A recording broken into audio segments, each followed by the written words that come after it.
Let me hit play. Welcome back, everyone. A happy Halloween.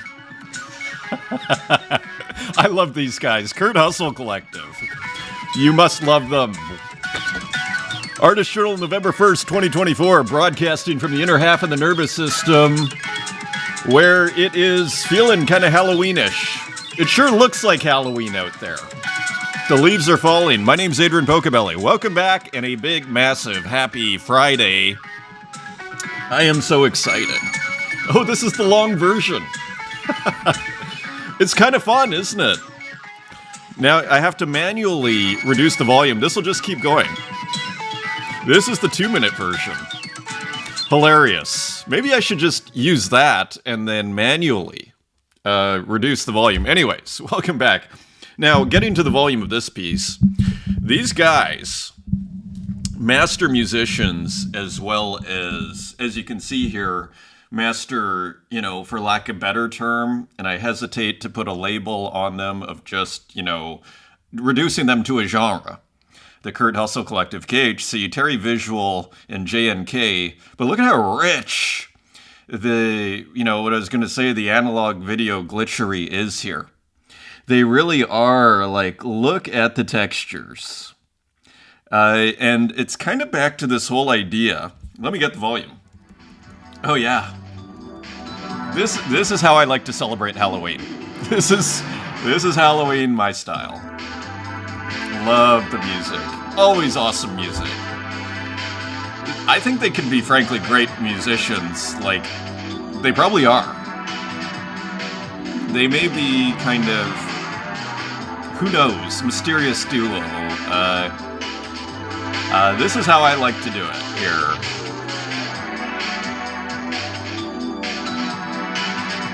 So, and the Halloween laughter, it's almost like they have one of those records, right, with the Halloween spooky sounds. I don't know if you ever had one of those. I had one of those.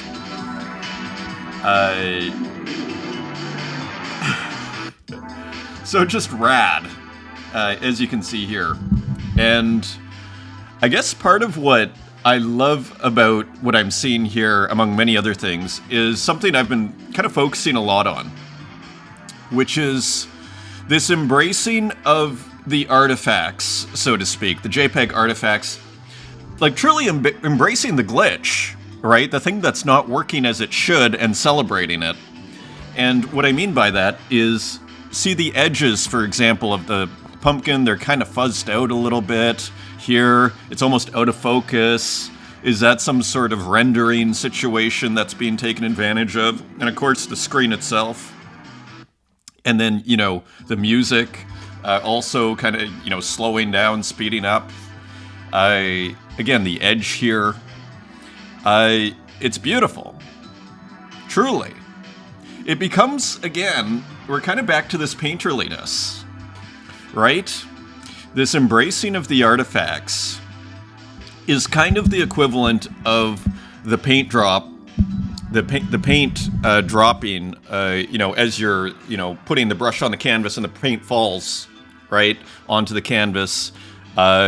We all love it, don't we? Or at least a lot of us, many of us love it when that happens in painting. So to see it, so I feel like we're seeing more analogies between this huge, revolutionary jump we're making here.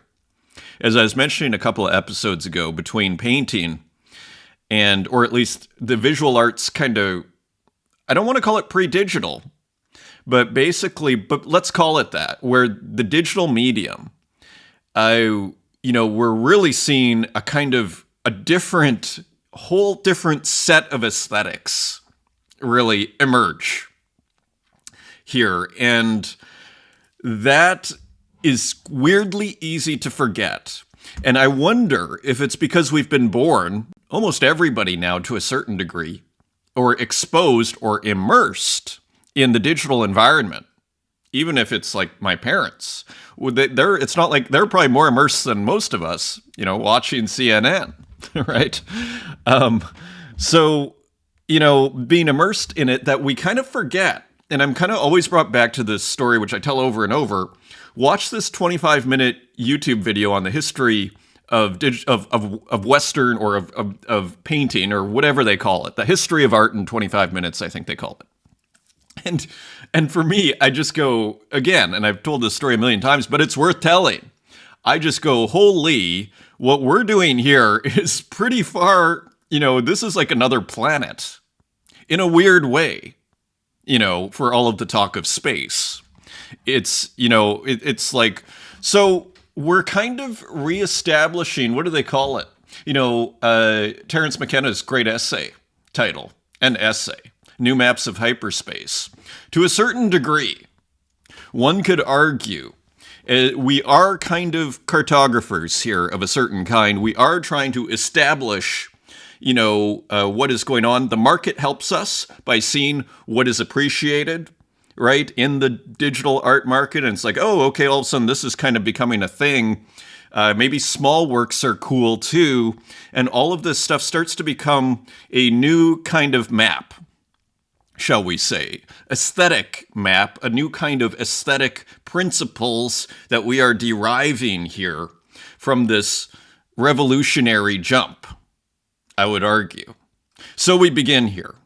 And so Kurt Hustle Collective, Showtime. What a title. I love these guys. It's still available. I hope I have 10 Tezos in my wallet, and there is Haiti Rockette. Collecting Having Fun, Akira Dice. I can't believe there's this many available. There's still 9. What? Maybe. Okay, so this probably just got listed. So if you're fast, you can get this wonderful, delightful work called Showtime. It's that time of year, time to show excitement, time to show fear. It's showtime. Indeed.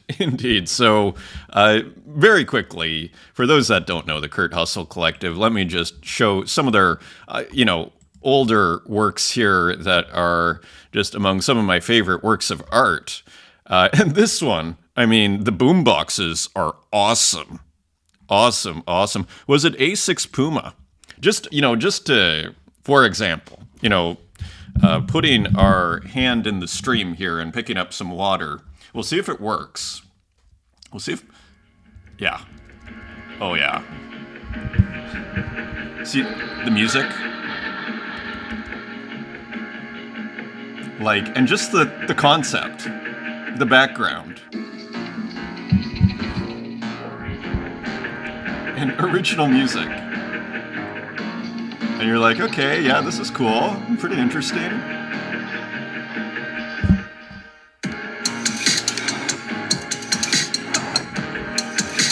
Whoa, this is cool. That's what I say.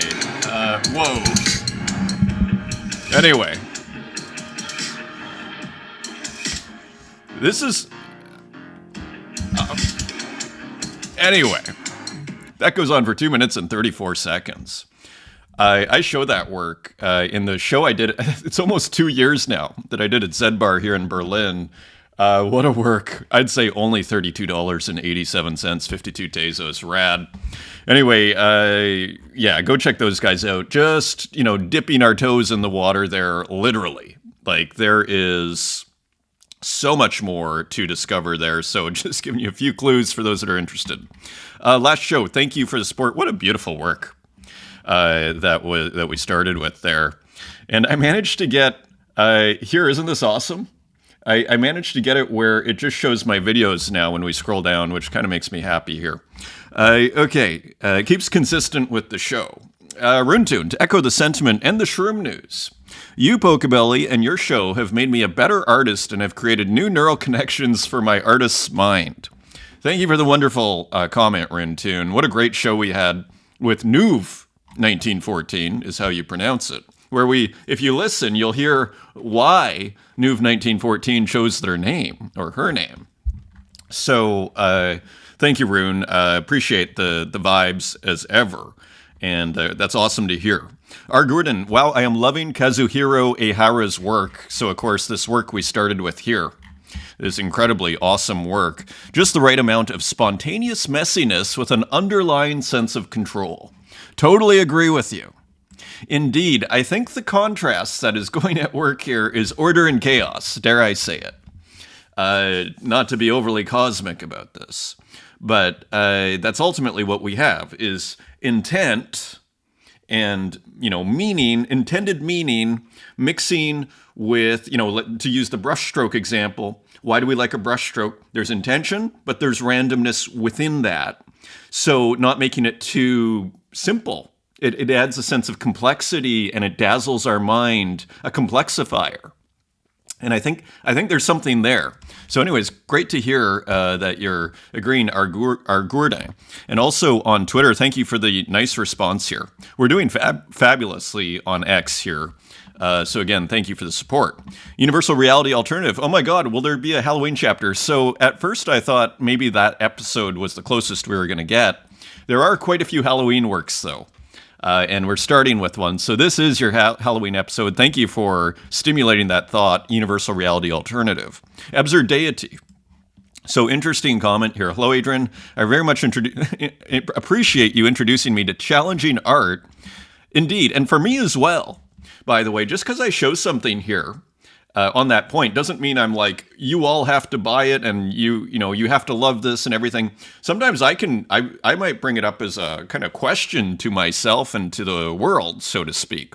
So I'm glad you bring this up in a sense, because for me it might be challenging too, and it might be like, what is to be said about this, right?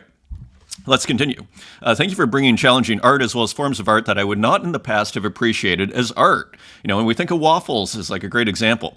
One type of art that I'll admit I did not get it until just recently was the GLB format, I guess also called GLTF, perhaps due to my exposure to this file format. So for those that don't know, GLB, and we're going to see a couple in this episode, it's what I loosely call virtual sculpture. It's sort of like a 3D image. Actually, I brought it up. I brought this work up that this is a GLB, and you can zoom in. It's kind of like digital sculpture. I knew someone that once the Apple Vision Pro came out, all of a sudden started buying GLBs, thinking, okay, there's going to be a major bull market in GLBs. Interesting thesis. So this is a GLB, okay, and I believe this is the work, actually, that's going to be mentioned here. In any case, the art of Salwaki and Marcel Munteanu, who made this work here, that we saw only briefly, and again, thank you for bringing that up. We just kind of touched it in the community there, has opened my eyes to both the visual and narrative power of GLB. Take, for example, Digital Couture. I believe it's this one. It is. Digital Couture by Marcel Munteanu, and with so many of the works that you share that become even more amazing as you zoom in on them. This work just gets better and better the more you spin it around and zoom in on each component. It's pretty interesting. Please do, when you get the time, take a look inside the backpack of this particular work and prepare to be amazed and amused. And there you have it, right? So that is, the detail here. And it's almost like this, like what is going on here, right? It's like taking the candles down there. Interesting. So the amount of work put into this, and this rad kind of 8-bit work and everything. And look, to Absurd Deity's point, like pretty impressive, like when you start zooming in here. Please do when you get the time, take a look inside the backpack. I considered posting this to that art sharing thread, but felt that this was a lot more appropriate location, as what I'm expressing here is not take a look at Marcel Munteanu's art, though you should, but rather, commenting on the GLB format. But rather, that is with other forms of art that have yet to be fully embraced and realized by the mainstream art community. For example, purely digital art, pixel art, indeed, AI art. That's an interesting way of putting it. Purely digital art. That's a very interesting question. That is a very interesting question. Has purely digital art been embraced by the mainstream art community? That is a very interesting question, because I would have assumed yes. But is that true? That's a very interesting question, one we'll have to return to. Just like these other genres, GLB art, when done skillfully, has all the power to wow, awe, and emotionally influence the observer, as do other already universally accepted forms of art. Indeed, I would argue that the ability to rotate along multiple axes and zoom allows for an intimacy with the art that has the potential to make it even more impactful than could an isolated PNG, JPEG, or other static 2D representation. You know what I think of? Like what this evokes in my head when you say this, absurd deity? Is Michelangelo.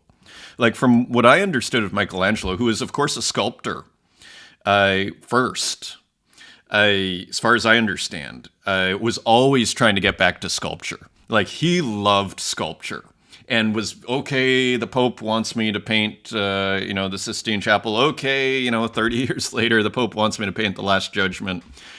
That's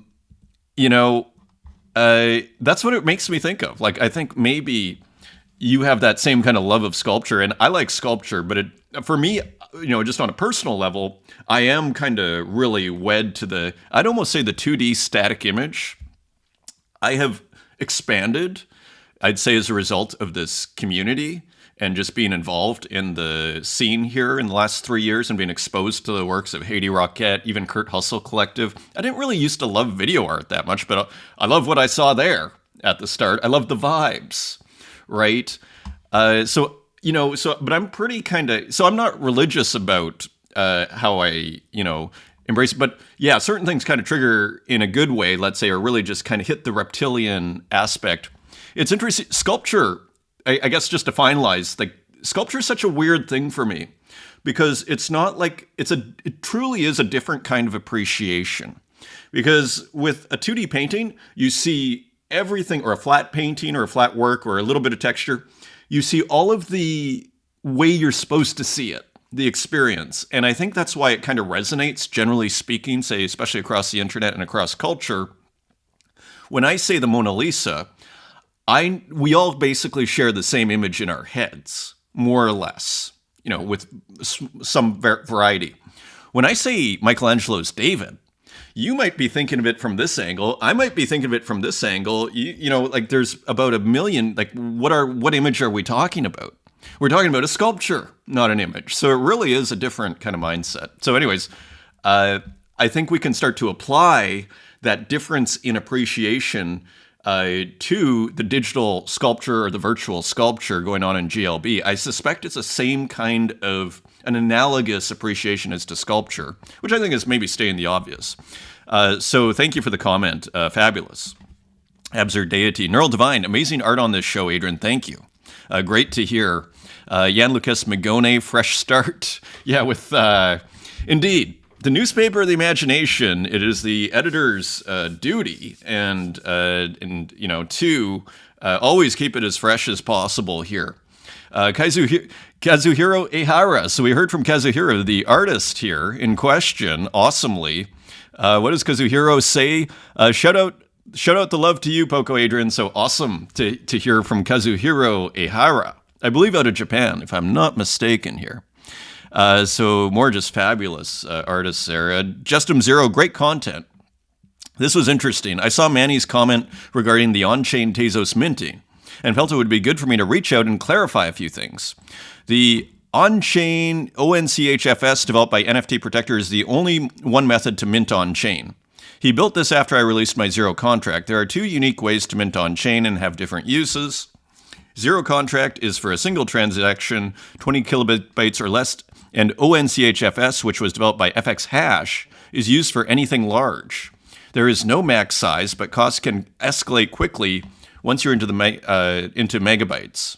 As for costs, so there's two basically ways of minting on chain, and there's the less than 20 kilobyte version and the more than 20 kilobyte version, from what I understand. As for costs for minting Tezos on chain, it isn't expensive at current prices. I have just minted 6 blockchains. Each of them is fully on chain. With my Destilled Demons collection, I have minted on 6 blockchains. Each of them is fully on chain and costs vary quite a bit. My artwork is 3 to 6 kilobyte SVG, and here are the low ends of my real costs. My Tezos mints were about 2 Tezos, or 1.8, so less than $2 at that time, to mint 3 to 6 kilobytes. Interesting. I mean, Bitcoin, again, I'm kind of back to, is that $4 or $5 though, when it's at 2 or 3 V-bytes. I was able to mint as low as $10 on ETH when it was under 1 Gwai. Good job doing that. I still need to transfer a whole bunch of Peloponnesian war works. I didn't take advantage. I don't know what Gwei we're at now, but it's probably more than that. I remember that. But at 3 Gwei costs, the costs were in the $30 to $50 range. Like, that's the difference. And Gwei is gas prices, for those that don't know, a blockchain thing. Forget trying to mint on chain at 10 Gwei. So if this loses you, we're about to continue. But finally, I inscribed ordinals, or on blockchain, for about 85,000 sats. Inscriptions, fees, transactions, total, which was around $40. I think the sat V-bytes at the time was 6 to 8. Exactly. So probably maybe in the... I'd minted a few on the weekend that were around 4 kilobytes, and we were at like 3 V-bytes, 2, 3, 4 V-bytes, and they were costing me like $6 or $7, $8. The non-L ones are just as cheap. Polygon was only a few pennies, interestingly. Base has been in the... That's really interesting. Base has been in the 10 to 30 cent range. Arbitrum was even cheaper. Very interesting. Isn't it? I wonder what the limit on megabyte size on Arbitrum and Polygon are. Because again, I'm kind of back to this notion that... if you can get on chain, like an art blockchain, like, can we, I think ideally we don't have interplanetary file server. Like, I think in a perfect world, we mint everything on chain. I just think it's more resilient, and I think it stands to reason. So that's super interesting. Thank you for clarifying, and there is more content here. So because of the technical nature of this, I guess we'll end here. Probably not clear because miner on chain is always a bit tricky, but I'm advanced on any chain because in my opinion, the collector's blockchain preference tends to take priority. That's true, isn't it? There is a tribalism there, unless there is a technical reason to pick one over another. And here are some examples here. So you can see if there are 9 artists currently using the zero contract, with more currently developing their collections. It's kind of a chance for you to get your workout kind of seen by people who are really into this. Like, there's Tornado, there's Green Ginger, Kyle Flemmer, Retro Manny. I mean, there's Stalamir. Like, we really haven't seen too many people do this. So, super interesting. I built my own viewer so that the on-chain data is pulled directly from the blockchain. So here's a dev, from what I can tell, with Justum Zero. Super interesting. Thank you for the comment. I do want to mint on Tezos just to see what the experience is like on-chain. Pedro Jose, I can't miss Journal 369. Where's my coffee? Indeed, thank you. And Carolina Ferreira, very nice, thank you. And here also is Manny on. So I don't want to lose the people that don't know too much about this blockchain. Just to clear up, 20 kilobytes toss 5 Tezos. So I use this minted where the art is minted to 1 block. So again, if you're planning to use small works, use zero contracts. So I think this is what, if you want to make larger works, use Objects UI. So thank you for the comments, Retro Manny. And I think we kind of covered this with the last comment here by Justum Zero. Thank you both. Super interesting discussion there.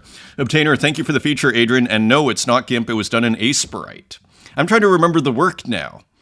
GIMP. Oh, I remember. Remember the Kappan or Figments type of kind of circulating gradients, red RGB? That was done in Asperite. Interesting. Super interesting. 369. Another episode 369. It's your lucky episode. 369. Stip and Pixel. Awesome to hear from you, rad artist. Ariel, thank you for showing my work. I'm trying to diversify techniques and styles, and that illustration made with AI, then with several programs, I rescale it after color and movement. And I remember that. That was the work where we saw what looked like Ariel's work on it. So that was an AI with several programs and rescale. We'll have to revisit that. Super interesting. Thanks for letting me know, Ariel. That was on, I believe, last episode. Iwa loved it. Thank you. And Lorang, King Kazuhiro Ehara deserved it. Indeed. Indeed. And this work we saw by Marcel Muntianu, picked up by Absurd Deity. Here, and finally, I'm going to go quickly through the community here. Andre, these are awesome. These exquisite corpses. And actually, I did bring this up. So there were 3 exquisite corpses that Rosetio, Rennie Fish, and Andre Summer Blues made. And of course, I follow Andre, and yeah, here's one of them, just to give you a quick look. So of course, the Exquisite Corpse is a surrealist kind of game. where you fold, let's say in this case, the paper in three. I would draw on one part, and then you see where the lines meet up at when it's folded, and then you give it to the next person, and they can't see what's going on, and then they don't draw on the second part without being able to see what's going on, and the third part, I think you just know where the lines are, and then I think that's how it works. I don't think you can see the other ones, as far as I remember. Anyway, Rosacho times Rooney Fish times Summer Blues. How cool is that? And 3 sold so far at 15 Tezos for this Exquisite corpse. So super cool that they're doing that. Libro Block had to indulge in a bit of Halloween. So yeah, we're going to check that out later in the show. Thank you for posting. I think we might end with that work too.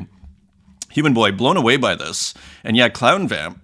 This is interesting. Very quickly, a physical interactive AI art robot, immersive solo show and collection drop in Marfa, ongoing generative public art project critiquing how AI is corrupting advertising. How AI is corrupting advertising, not how advertising is corrupting, society, but how AI is corrupting advertising. How interesting! Interesting word. Look at that. TikTok's AI tool accidentally let you put. I won't mention the H word there in a paid actor's mouth. So you can read all about this. I can't go through the whole thing here, but pretty rad here. And so AI, of course, has to be involved with advertising. I guess this is an example. So great thread here by Clown Vamp. Thank you for posting. And continuing Retro Manny, thank you for posting a new, a more cinematic approach for the next chapter of Retro Man. So also here. Indeed, and I think we were seeing this figure earlier. So it feels like it's turning into some sort of game movie is what's going on here. I mean, video games these days kind of look like movies, don't they? So super interesting, and of course, so wonderful to have Kurt Also Collective post this in the community. What an honor. Kylo Z, I think we have a work by Kylo, actually, later in the show in the AI section.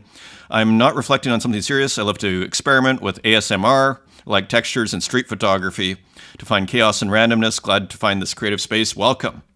And Makara Vota Idiota, interesting piece here. Cool, kind of looks like AI, digital art, Centero. So we can't go... This is pretty cool outline here. Memento Mori, interesting. I'll leave the link in the comments, 369. We're going to look at this poll later in the tabs here. Universal Reality Alternative, so a work minted on Object. Thank you for posting. August Ground, Glitch Witch. I brought this up. This piece is David Lynch meets Glitch. And so it is in the glitch section. Open edition, 3 Tezos. Thank you for posting. And Strange Thing, and we're going to look at this right away. This show, look at this, even in the newspaper here. In Corriere, thank you to Italy's most prestigious newspaper that has featured my show. Wow. You really have to be impressed with Strange Thing. Very, very cool what Strange Thing is doing here. Let's continue. We're going to see a whole bunch more in a couple of tabs here. Chrome Void, thank you for posting kind of another Halloween feeling work. And Fatimare, thank you for posting a digital drawing, probably done in Procreate. And Rosatio, here is I think this is the Exquisite Corpse. It is, digital Exquisite Corpse. So kind of perfect for Halloween. Great idea, nice poster. Ilya Bliznets, thank you for posting. Just a digital and AI, perhaps. I think it's a combination, if I remember right. Here's Libro Block. Thank you for posting. We're going to look at the pumpkins in a little bit here. And someone's Halloween ready, of course. So this we saw last episode. So awesome. Thank you, everybody, for posting. The community. I think it was at 6. Is it still at 666? Let's just look. I mean, that would have kind of been perfect for Halloween.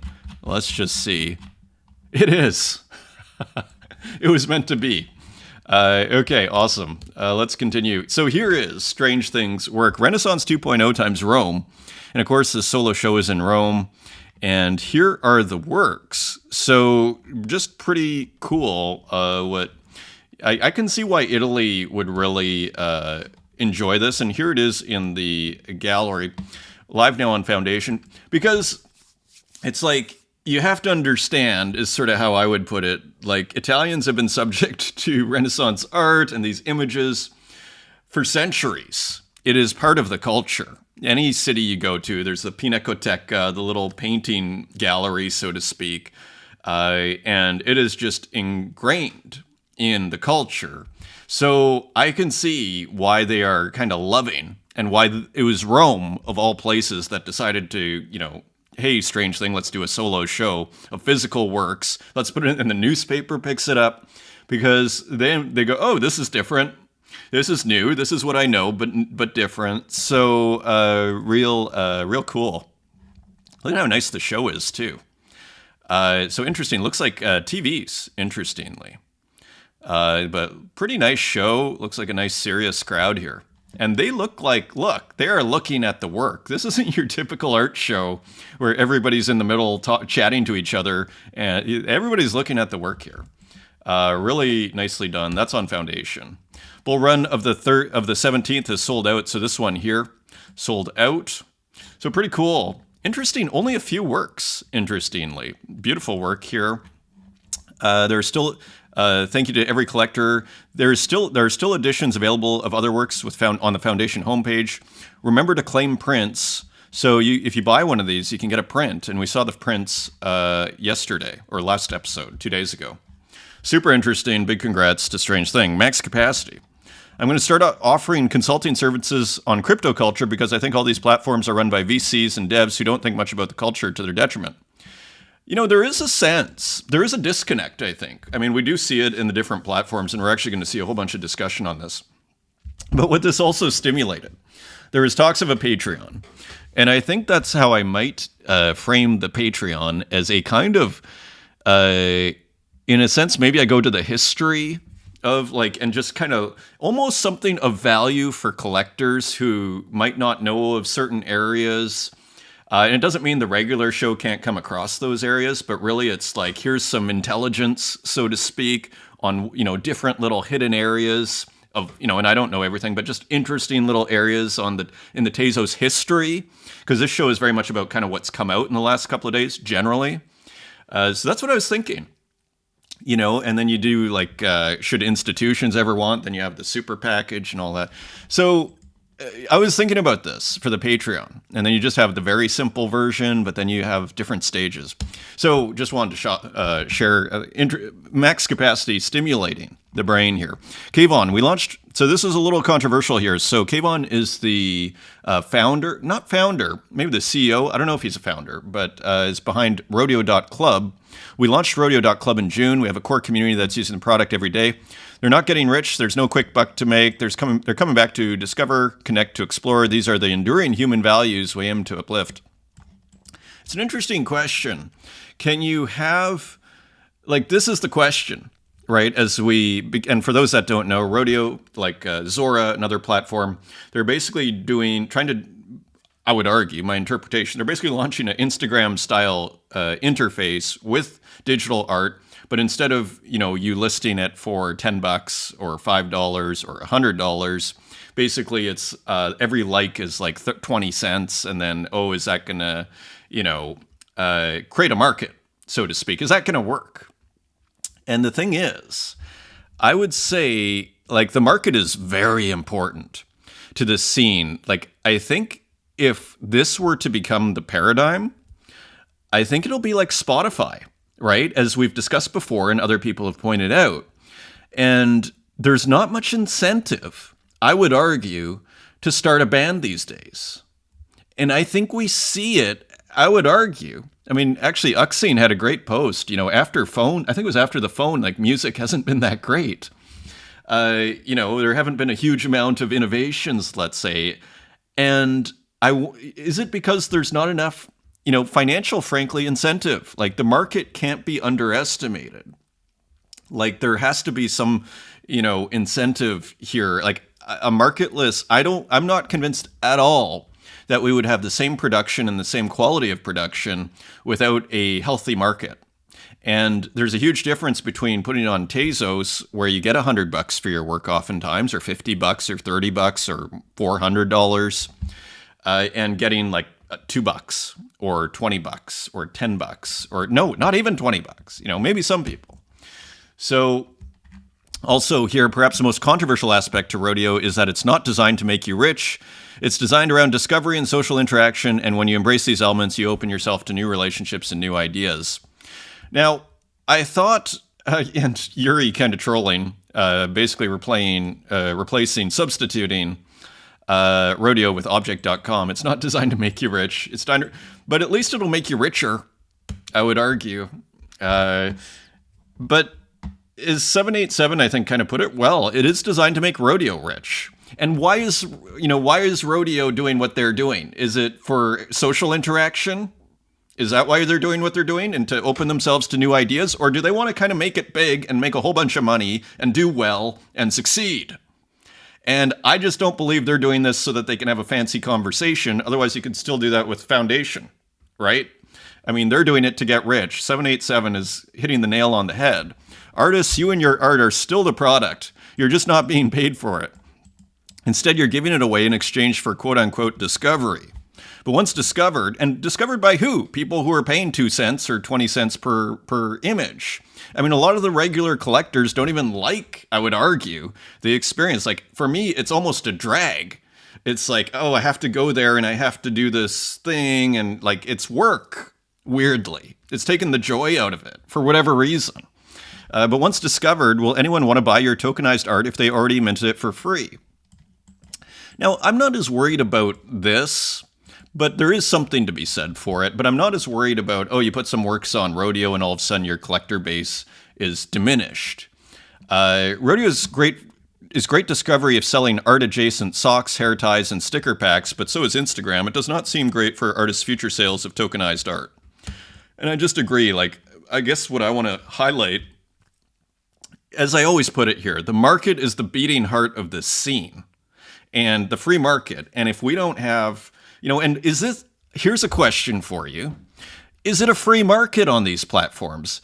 In a sense it is, you could say, because I voluntarily, let's say, would put a work on this platform, but I don't get the freedom to choose the listing price. So in a sense, you could say it's free market because I can go to a different platform, which I think is what most artists do. And maybe I'll be wrong, and maybe they'll all jump onto Rodeo and Zora. But there's not the freedom of pricing. And so it's like, again, I'm kind of back to free market, price discovery. Where's the price discovery? Is it in when the tokens go to some other platform and then we're trying to chase after whatever, So who knows? I guess we'll see what happens.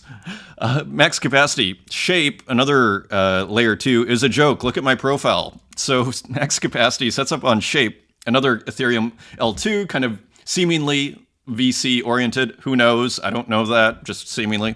It's just a page advertising their official drops. It doesn't even have any links to my drop. It looks like an advertisement for my friend, Apocalyptic Form. His drop is sick, but what's it doing on my profile? And I brought it up. This is Max Capacity's profile on Shape. So I didn't even know that what the web, so shape.network, stack. So here's Max Capacity. And to Max Capacity's point, this is his friend Apocalypse. So you show up on his profile and it's all this other advertising, right? And it's kind of back to these other platforms. You get to Zora where there's the QR code, kind of eyesore with the art. You get to Rodeo where there's no maximize. I don't know if they finally have started to put a little bit of the history of when it was minted. I think they brought that in later, right? But you can't even maximize the art. So to me, it's just more evidence when the art is not the focus. It shows, right? Patrick Amadon. Normalize decentralized channels and artists direct to collectors. Bypass platforms. Normalize decentralized channels and artists direct to collectors. This is the revolution. What is the revolution of Bitcoin?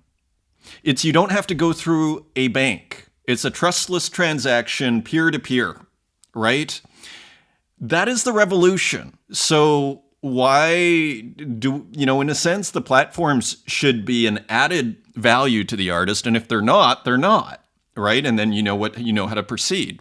But really, I think Amadon's right here, that ultimately the way to do it, so to speak, is to create your own kind of platform.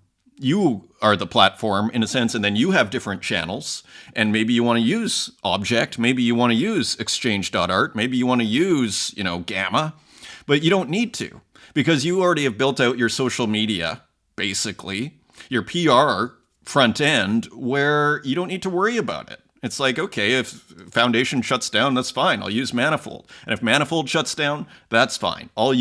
Surely there's going to be a tool out there.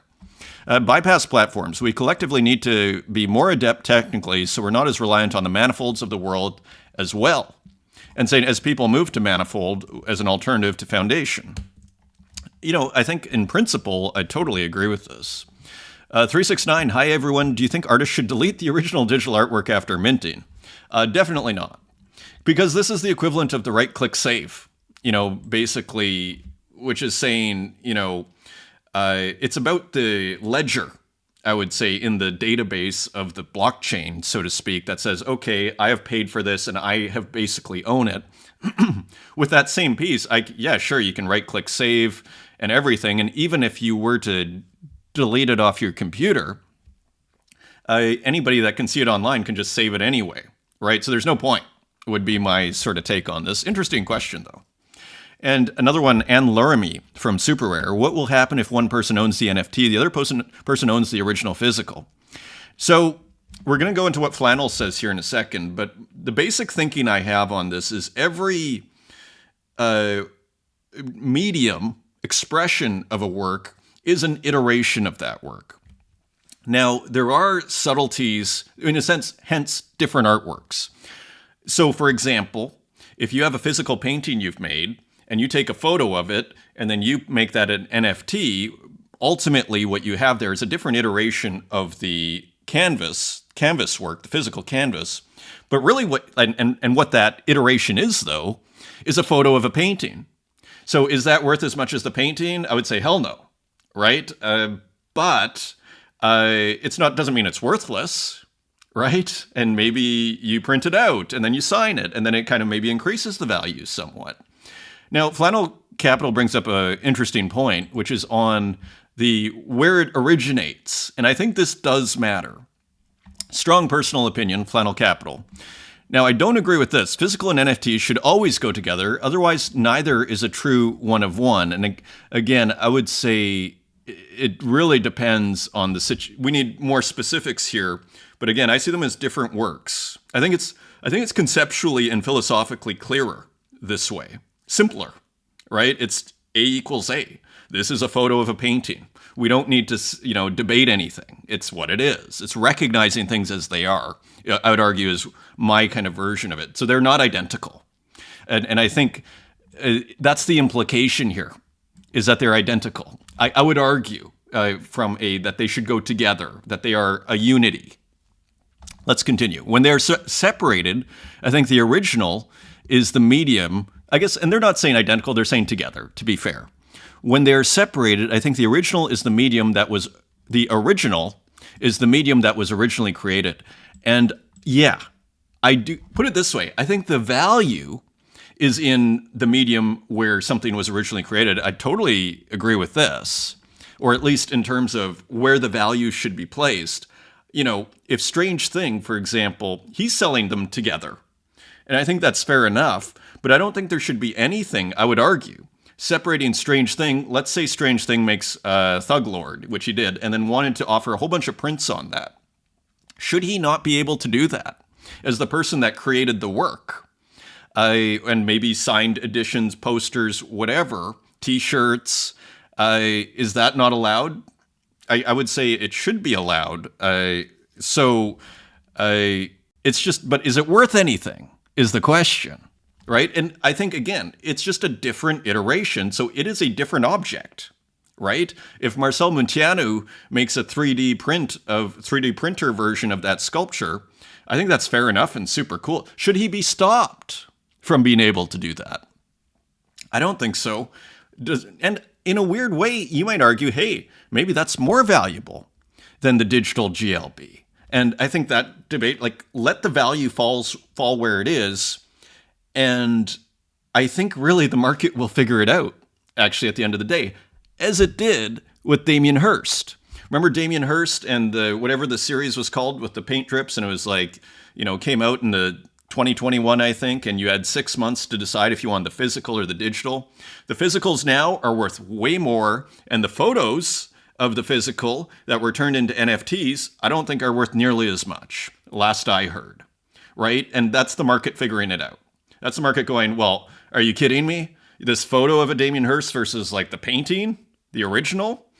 So yeah. So that is, but I don't think Damien Hirst should be stopped from selling photos of his work. I just think the market, if it's buying into that, which it did in large, is kind of, it's buyer beware. Know what you're doing as a collector. So anyways, let's continue. For a digitally native piece, the NFT is the original. The physical print is a print. Exactly. For a physical piece with an associated NFT, the physical is the original with the NFT serving as a digital reproduction. But you see it gets convoluted. And it's like, oh, but is the NFT the receipt for a physical, or it's a digital reproduction? Like, in a sense, for a physical, you can do it, but it's just not going to be worth as much as we were bringing up with the example of Damien Hirst. Check this out. Mech.txt. Doing some good research here. Made a little piece with Lumsart, new pixel paint tool. So pretty nice result here. I brought it up and I tell you, it is a really cool tool. Like here, I'll show you, like you pick your texture, you pick your size of pixel, and you pick your color. So you could go here and then you could go, hey, I was just fooling around with this. And I mean, it's quite a different kind of tool here. I also love the fact that at least, I'm using a mouse. And, that does create a different kind of drawing here. And then here, okay, and then, okay, I want to make the flower in the middle. I want it that full. I say this is really cool, like nice textures here. And, let's say that sky here or whatever, or just, whatever kind of atmospherics here. Very nice mark making here.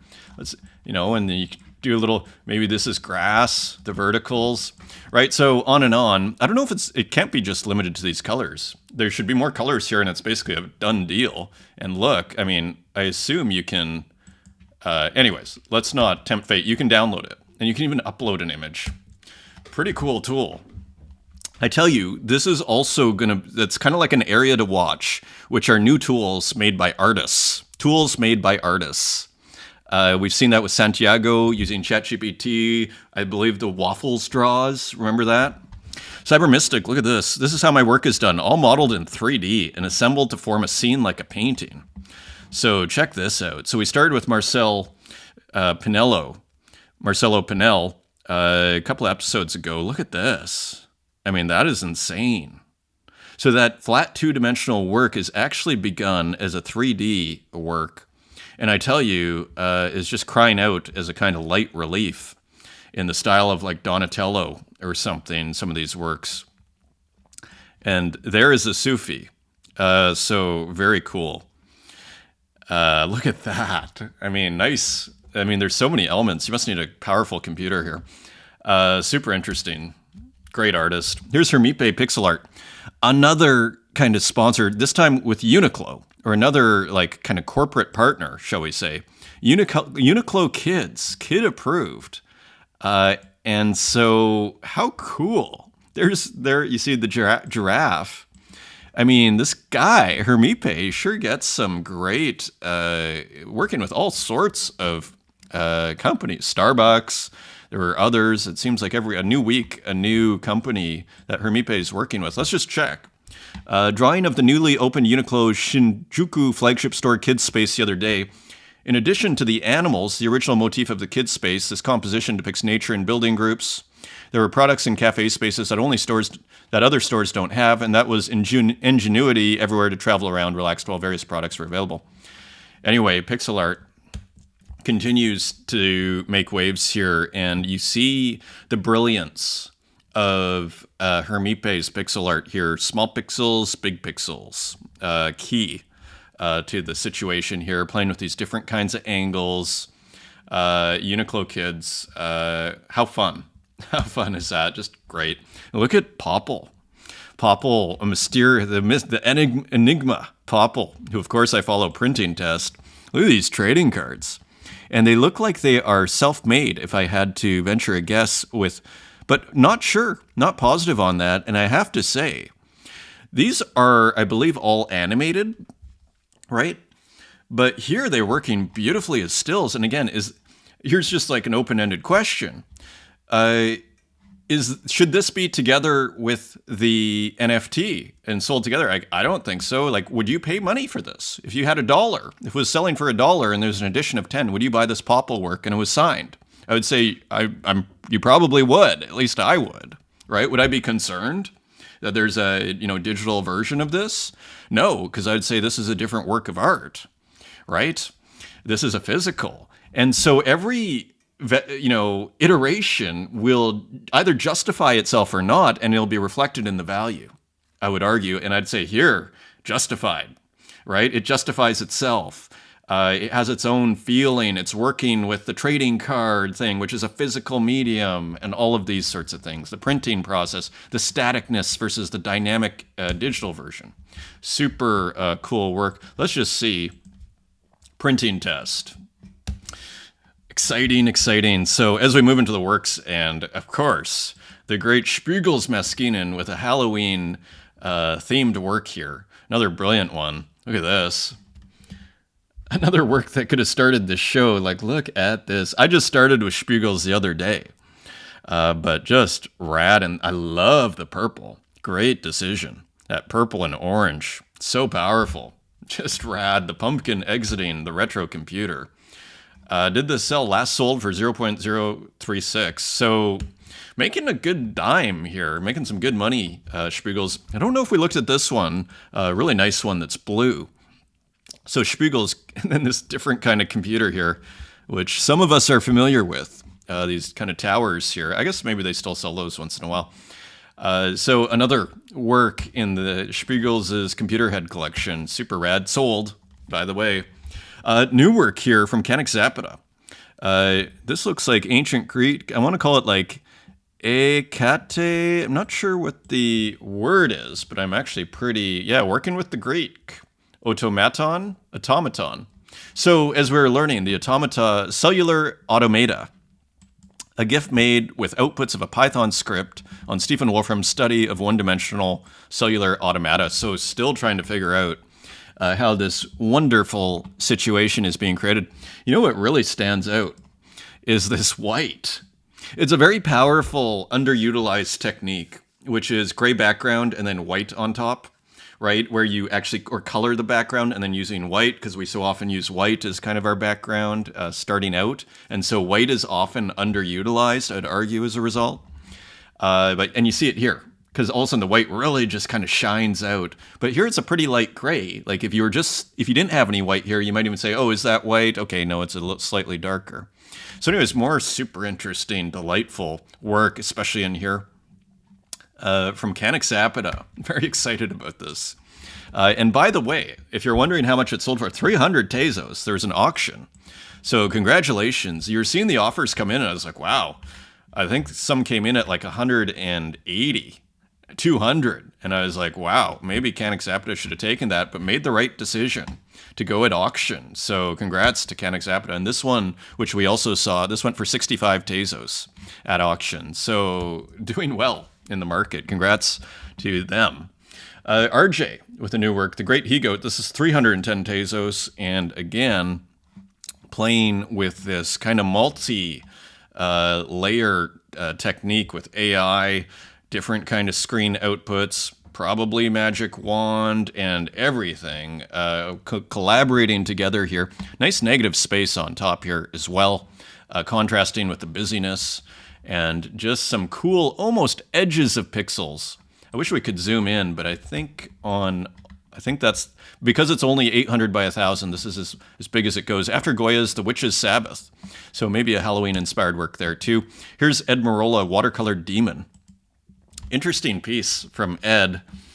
Let's zoom in a little bit. It almost looks like it's made for a 16 by 9 TV, right? And this kind of figure here, just wonderfully free here, and interesting textured background, bits of dithering, bits of out of focusness.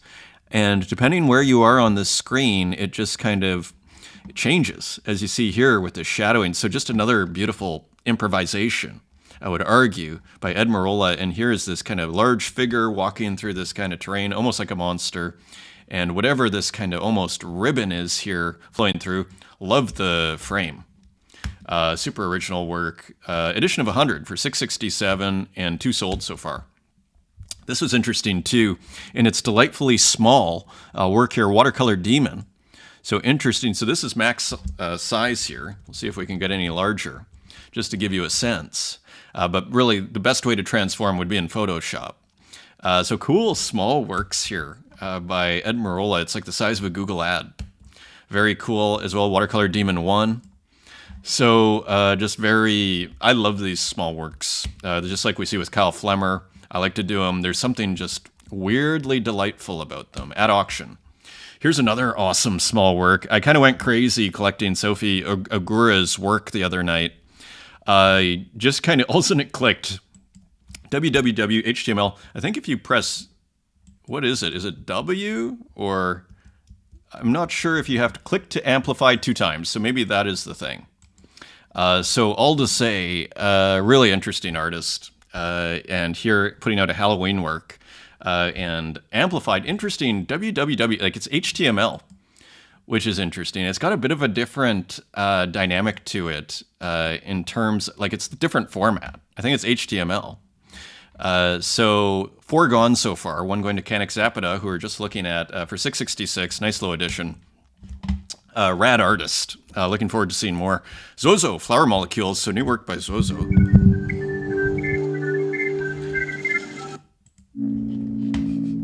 Flower Molecule, I love it.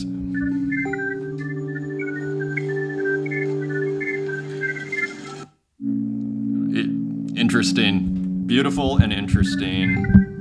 There's almost like a kind of a climax that comes, or just like a narrative, let's say, kind of picks up speed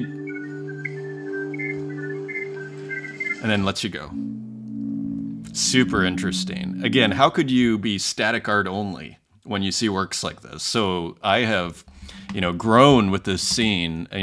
People sometimes say, hey, as Roon Toon was saying, I've learned a ton. I've learned from this scene a ton. It's really great. Again, we're kind of back to free market. The free exchange of, and just like seeing stuff from all around the world. Now, Kayvon would argue that, okay, free exchange of ideas and everything. I would argue the market is key, though, to that staying healthy, and that if Zozo didn't sell any work, put it this way, we see many artists when they stop selling, that's when they often trail off and disappear, right? People who are selling a ton, do they stop making work? No, they keep making it. And I think that speaks for itself. And why do they keep making it? Well, they're getting a nice payday and they're going, holy, I might be able to live off this if I keep going here, right? It's a real privilege to make art and get money for it. So it's one that shouldn't be, given up easily, So anyways, the great Zozo. Here's Nev 1914, who we just had on the Spaces. I think this is after Botero, Fernando Botero, Echo por mi. So after made, so Nuv, it's Nuv 1914. What was I making digital art from 2012? Interestingly, and it shows. If you want to get this, using the trackpad on her laptop to do her work. It's not even a mouse. I was like, it kind of looks like it's made by a mouse if I had to guess in the space that we did. The trackpad on the laptop. How amazing is that? And I'm sure it, just as I was painting with the mouse there on that paint program, which I should bookmark, I'm sure it affects the work. And look at how fabulous this is. The development of the work. And I love this column here, this brown column, kind of echoing the frame there. Just fantastic work from Nuv 1914. Here's a new Myth Sun by The Myth, with a wonderfully yellow background and almost a kid version of a Myth Sun with the Mike Tyson tattoo and a different kind of eye there. Almost like the David Bowie with the different eyes there, although these are different colors here. So very cool work. Now 70 Tezos at auction, and still some time on that. I have to say, I'm really just loving the fun that the Myth is having here. So here's a Myth sneaker, Air Myth. And they kind of look great, don't they? They kind of look great. Very interesting. 200 Tezos sale. Nice work.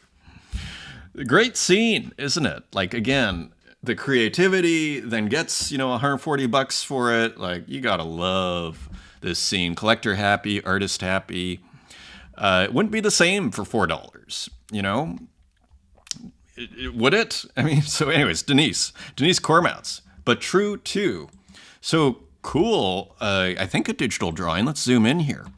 So I have to say, I love the background color and these different it feels very digital, like a digital drawing, something that was perhaps made on Procreate. If I had to venture a guess here, especially the quality, like the characteristics, shall we say, of the brushwork and everything. Really fun work here.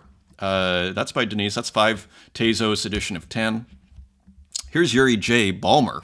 Now, as I was mentioning, sometimes Yuri J will release like 5 different works and then just with the same structure, as we'll see here, right? You see it's the same structure, and we're going to look at all of them. But before we do, I'm starting to bring Artsy into the look. So we have Wade Guyton, right? Well-known contemporary artist. Here's a lithography, or this is lithography by Wade Guyton, 2024. So new work, but check this out. So, okay, pretty cool. But look at this. What do you see? Oh, wow. It's like the same idea, right? It's like taking a structure, and here it's like, Wade Guyton, what's the original? In a sense, I guess it's lithography. Each one is its own iteration, is its own work here, which kind of opens a very big, question and door for me, because so many of our artworks that we all have made, you can make like 50 different versions. It opens a very interesting door. And I don't know, I guess it depends on the work, and maybe that needs to be conceptualized from the outset. Because what does it mean if all of a sudden you take old works and you start going nuts, making 50 different versions? What does that do to the value of the original, right? It does hurt it somewhat, I would think. Maybe sometimes the remixes look better. So anyways, a little bit of Wade Guyton. Very cool. Lithography. So I'm kind of curious. I've done lithography. I'm wondering how this works. I'm still trying to figure out how you get like image transfer on lithography onto the rocks. It was explained to me about 5 times, and I still don't understand. I'll still have to return to Bebe Ka in Kreuzberg there at the big print shop or printing house or whatever it's called, media place. So anyways, let's look at Yuri J's. So edition of 6, 40 Tezos. So again, you see all of these different variations on this structure here. And it's very much the nature, I would argue, of digital work in large respect that you can do these different versions, I guess, but not necessarily. I mean, as we saw with Wade Guyton, who often does work digitally in inkjet and whatnot, but reproduction, I guess he's using lithography to do different colors of probably this, impression that is made on the stone that creates a certain print, right? Okay, we'll do different colors on this one. That's probably what's going on.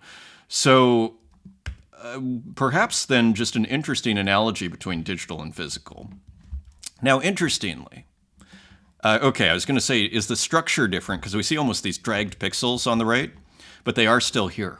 So really, it's kind of like coloring book, right? It's like, okay, how can we... And it illustrates, as an artist, these kind of series, as you see with Wade Guyton, really the infinite possibilities of how you can render a work. As any artist, is working digitally, we'll see, you can have like 50 different versions of that work while you're working on it, you could argue, right? Like, and then it becomes a very interesting question. As an artist, this idea of judgment, like why this and not this? And then you go, okay, well, maybe this is more attractive. This is more beautiful. This is more poetic. But, it starts getting very subjective here. Which is the best?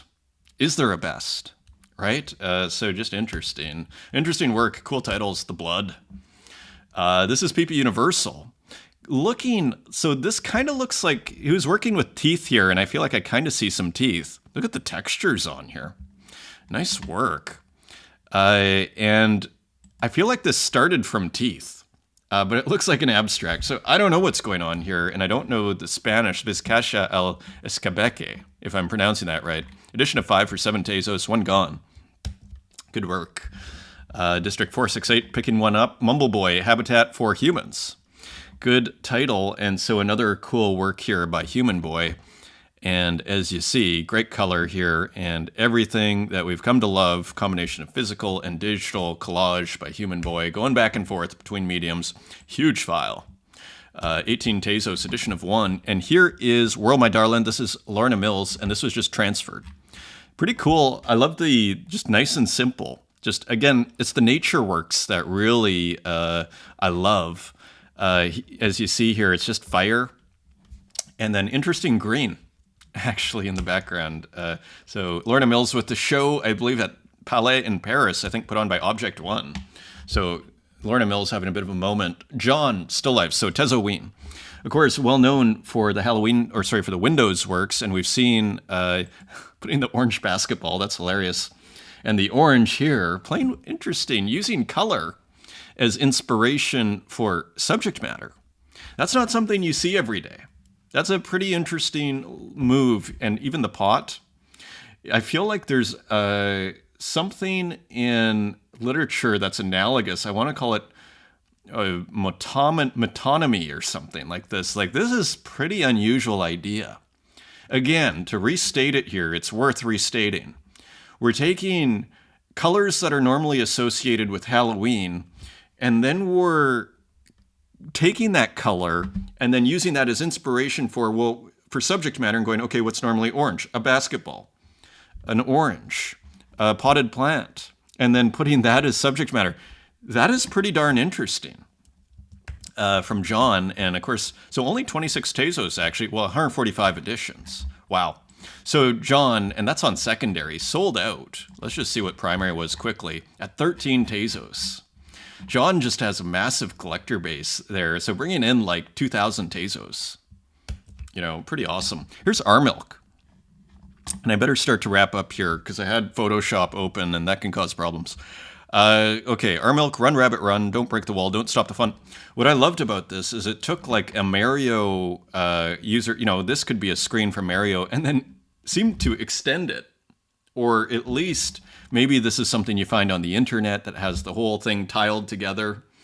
But seeing the tiny Mario, it's kind of recontextualizing the Mario game to a certain degree, even if it's just taking, something from the internet. But I don't know what it is. It's pretty cool from our milk. Bite by Bit, Romantic Dinner.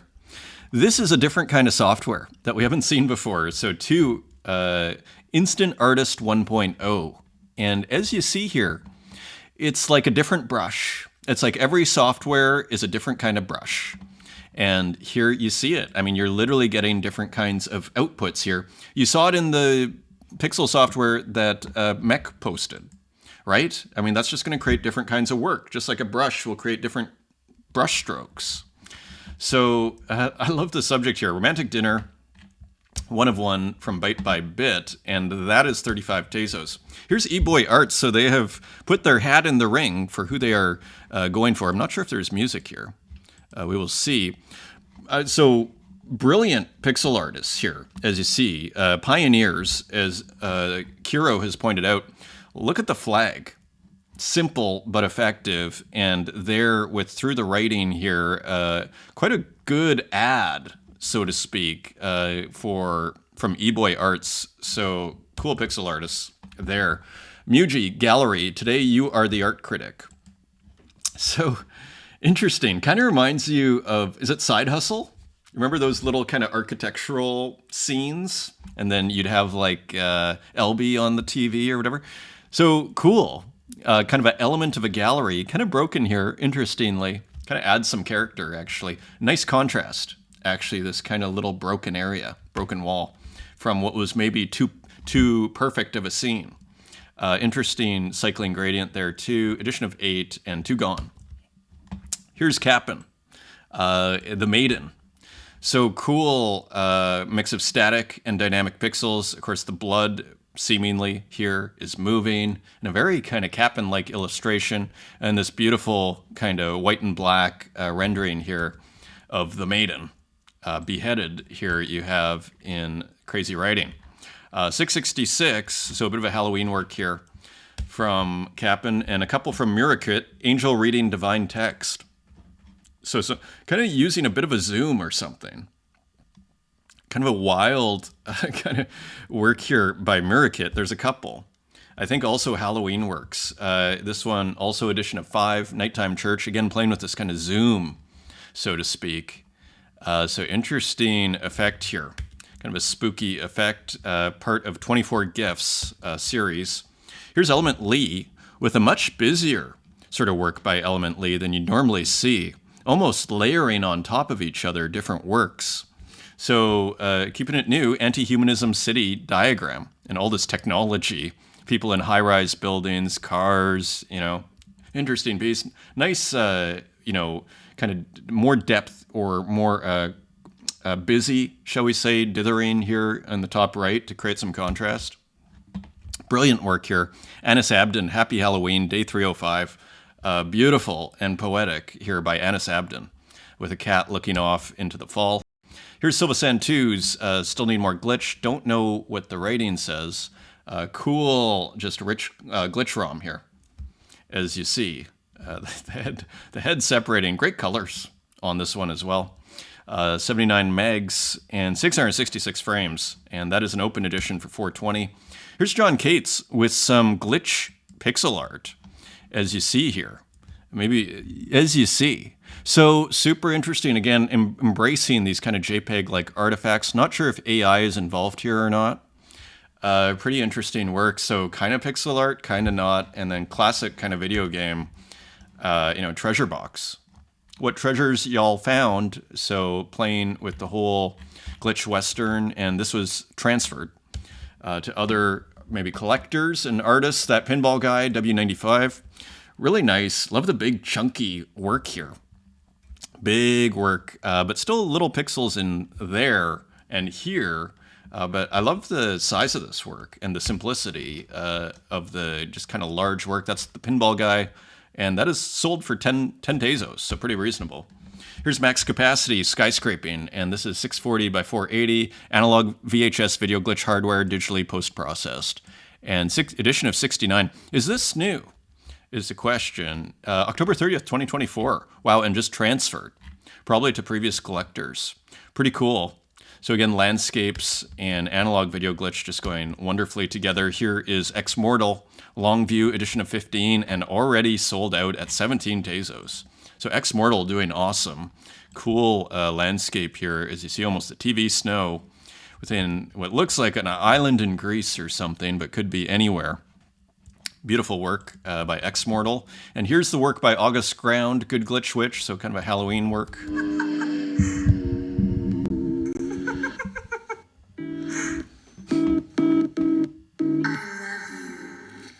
Kind of spooky.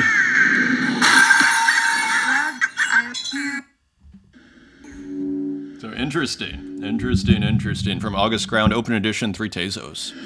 Celebrating Halloween here. Good Glitch Witch. So cool work. And here is LibroBlock, which we saw in the community as well.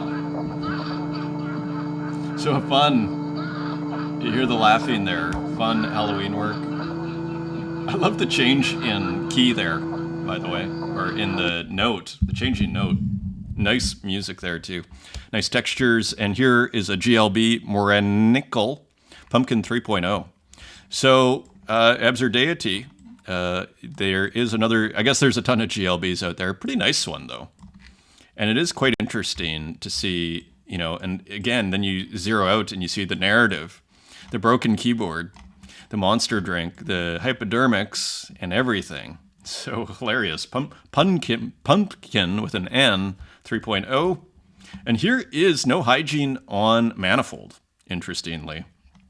So bringing the experimental pixel art here, experimental AI work here, as you can see, almost like an image in an image. This is on ETH, and 1 of 1 and 0.025 ETH is the price. And here's another one for 0.03 with some cats. And then you see one of the angels in the background. So again, just totally wild AI work here. Crazy title, AC. Venta, Cutting Daisies. So again, starting with a digital painting and then bringing it into AI. Cutting Daisy AI. Super interesting, right? Like in a sense, what we're seeing here is with like multiple versions, we're seeing the exploration of the process and kind of unpacking the process and what it means. Like when you start minting the painting version and then this, like it raises a whole bunch of questions. Interesting conceptual question that's being asked here. That's by Venta edition of 1, and both are edition of 1s. This is 30 Tezos for the paint. 30 Tezos, I think, for the AI. Digital painting is 30. This is 30 Tezos. This, I'm not sure if they might come together. I'm not sure, though. You'd have to check. Here is Kilo Z, and I think we saw them in the comments or in the community. Anyways, nice work. Pretty interesting mark making here. Nice size. And again, we're getting these rough pixels. A lot of variation on pixelation that we're seeing. I'm seeing it too in my own work, and you just gotta love this sort of stuff. It's got an interesting Digital Seance 1, edition of 1 at auction for 25 Tezos. Here's Scamra, Dreams. Almost looks like a dinosaur here. So cool AI work, stable diffusion, and diffusers, textual inversion, edition of 10 for 7 Tezos, and quite a few sold. Oh, so actually selling at 3 Tezos, Absurdity picking up 2. Awesomely. And here's another one posted on X, and gotta love this kind of margin here. This framing and almost looking like painted here in here. So looking very painterly. And here's Shirley Preston, also picked up by Absurdity for 15 Tezos. Nice work. The winter always makes the art sad. Kind of a fun work here by Shirley Preston. Kind of a combination of AI and what looks like some kind of dithered pixelation in the frame there. Nice work. And here is, I think Black Square 93 is the account. Sunsets at the city's outskirts. Kind of looks like an AI work, doesn't it? Nice painting. Interesting, kind of looks like AI animation. Nice piece. And here is Denise Sanchez. A bit off the radar, but I'm happy to share one of my new pieces. So very nice physical here as we move into the physical section. Nice abstract. Here is Naked Galena, Memory of Murder, edition of 20, and that came out just yesterday. So cool painting here and oil on paper. And here is awesomely HP Lovebucks, Work in Progress, Soft Power. Oil on Canvas, interesting title. And here a monster truck painting, pretty rad. Kind of love that. Here's Bologna and Sandwich Glass. Bologna Sandwich Glass, still love these window corner moments. So I assume that's the artist. So just kind of wild work using solitaire. Another interesting work, Garden Sequence 2008-24, acrylic on canvas by Sainer. So playing with these kind of, so this is acrylic on canvas. Let's see if we can zoom in a little bit. Even look at the frame. Normally, I don't like it when the frame is painted. Like sometimes people paint it black. I'm not generally a fan of that. I've had gallery, the first place I ever showed, it was like, I had to pay $30. I was like, if not now, I'll never ever show my work. And he wanted me to paint the edges of the paintings black, and I was like, no way. I was like, I put my foot down on that one. He relented, luckily, because that would have been a dilemma for me at the time. So anyways, look at this. Look at the pixelation. I'm always impressed at how crisp people can get their squares. It's kind of easier said than done. You have to be pretty careful painting. It's not as easy as it looks to do all that. Depending on maybe there's tricks to the trade, though, that I don't know about. That look like the artists are. Ricardo Di Caro, the new humor, as I like to call it. Thank you, God, for making me. And then this wild kind of work here where I have no idea what's going on. This is posted by It's Not Gallery, the sensational account on Instagram. Wade Guyton, again, this was just, I'm starting to get, this is from 2013. I'm starting to get notifications put on from Artsy. And so I didn't realize, I thought this was a new one. So Zeichnung, so images for, or Zeichnung, what is Zeichnung again? I totally know this word, for long images. Maybe printing? I'm trying to remember. Pages 53 and 54. It's kind of a weird work here. I thought it was new, which is why I was posting it. I really love this series, though, or like this whole... weirdly, it looks like a photo of the series. But I love this series where he would print on one, Apple ad on one ad, and then like something completely unrelated, putting the paper back in the printer. I thought that was brilliant. And you kind of see the same thing here. Here is Richard Prince Untitled Portrait 2024. Inkjet on canvas. And we saw this series from I want to say 10 years ago. And so still making new ones, if I understand Artsy correctly. Inkjet on canvas. You see the Richard Prince comment here, and it does make you wonder. I'm not sure if he's altering the work or not. Like especially you see the C? That's almost a hint there. That doesn't look like a normal C, but maybe I'm wrong. So interesting. Controversial series. Here's Nugget Brain. Look at this. Just this great artist here. And you see the sculpture, making sculptures, painting them hilariously. This is highlighted by Munchie's Art Club. So we've seen some of these before, just brilliant. And look at the art fair booth. How much fun is this? Who wouldn't love that? I think I've started the show actually with these Ristorante. One of the very few physicals I've started this show with about 100 episodes ago. So just one of my favorite artists. Just makes it look so easy too. You gotta love the subject matter. Just fun. And here's Moto 583, Moto Hero. So again, some wild kind of surreal drawing here. And maybe a fragment. Yeah. And that is your show, my friends. Thank you for joining me. I hope you enjoyed it. I am still trying to shorten these shows. It is a struggle. I hope you have a great weekend. Until next time, take care.